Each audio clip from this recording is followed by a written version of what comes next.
اللہ پاک کا بنایا ہوا ہر شخص مکمل اور خوبصورت ہے، بس خامی اور کمی تو ہمارے اخلاق اور رویوں میں ہے۔ جو ذات رات کو درختوں پر بیٹھے پرندوں کو بھی نیند میں گرنے نہیں دیتی، وہ ذات انسان کو کیسے بے یار و مددگار چھوڑ سکتی ہے؟ جب تم کسی میں کوئی عیب دیکھو تو اسے اپنے اندر تلاش کرو، اگر اسے اپنے اندر پاؤ تو اسے نکال دو، یہ حقیقی تبلیغ ہے۔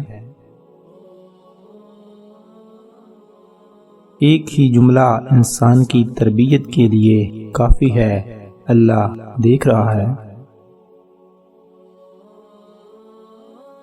اگر تم اللہ کے ہاں اپنی حیثیت جاننا چاہتے ہو تو یہ دیکھو اس نے تمہیں کس کام میں لگا رکھا ہے۔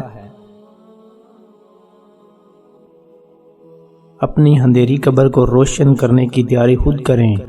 آج زندہ انسان سے لوگ وفا نہیں کرتے، کل مٹی کے ڈھیر کے لیے دعا کون کرے گا؟ اگر روح بیمار ہو تو قرآن پاک سے بہتر کوئی دوا نہیں۔ قرآن کی آیتوں میں اتنا حسن ہے کہ وہ بے ضمیر لوگوں سے پردہ کر لیتی ہیں۔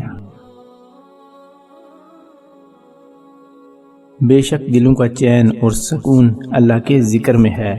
اللہ آپ کو زمین و آسمان کی تمام آفات سے محفوظ رکھے۔ جب اللہ کسی سے ناراض ہوتا ہے تو اسے اپنے سے غافل کر کے کسی ایسی چیز کی طلب میں لگا دیتا ہے جو اس کی قسمت میں نہیں ہوتی۔